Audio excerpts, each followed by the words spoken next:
Hello, I'm Dr. Alveda King, Director of African American Outreach with Priest for Life. And I'm just happy to talk about a topic that is getting a lot of attention with shockwaves of abortion.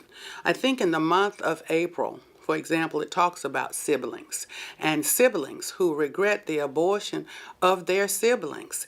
And you don't hear me talk about that a lot. As Director of African American Outreach for Life, for Priest for Life, you hear me talk about my own abortions. You hear me talk about my healing at Rachel's Vineyard.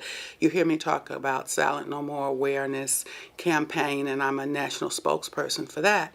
But after I received healing at Rachel's Vineyard, I had to come home. And when I came home, I talked to my own children about my abortions. Now, it's not that some of them didn't already know I had had abortions, because since 1983, I've been pro-life and talking about that on stages and radio shows and TV a little bit. But my children and I had never had that conversation.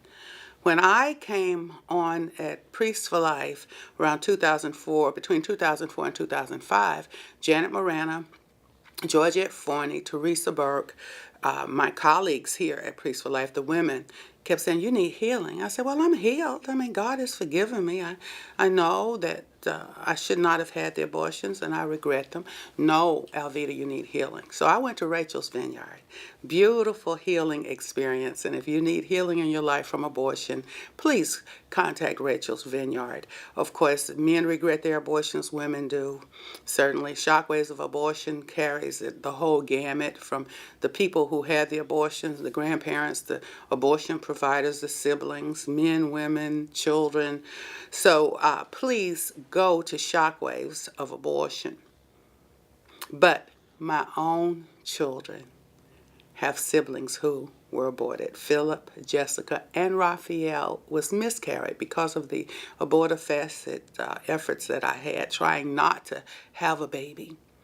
And I came home after Rachel's Vineyard and I talked to my children about it. I have an adult son who I almost aborted. And for many years, that sense of rejection was with him. If my granddaddy, Martin Luther King Sr., Daddy King, hadn't said to me firmly, "No, they're lying to you. He's not a lump of flesh." That's my great-grandchild. Just like he had told my mother in 1950 when she wanted to abort me, "They're lying to you. She's not a lump of flesh. She's my granddaughter. She has bright skin and bright red hair, and she's going to bless many people." Daddy King was in the business of saving babies from abortion and mothers and fathers from the shame, pain, and disgrace. So when I came home from Rachel's Vineyard and I called all of my children and we had a talk, and I told them about Philip, Jessica, who had been aborted secretly, and Raphael, who had been miscarried, and they had various reactions. My son, who was almost aborted and who's an adult now and an attorney, began to just react.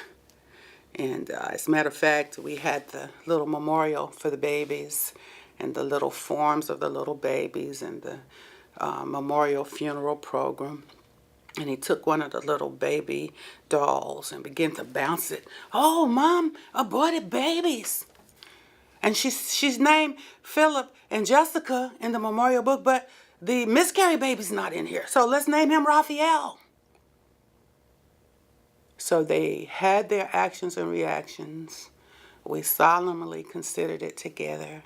Over the years, they've been memorialized, and we know we'll see them in heaven. So siblings also regret the loss of their little siblings to abortion. There is hope in Christ. There is forgiveness in Christ. There is healing in Christ. Please visit Shockwaves of Abortion. Dr. Alveda King, Director of African American Outreach with Priest for Life.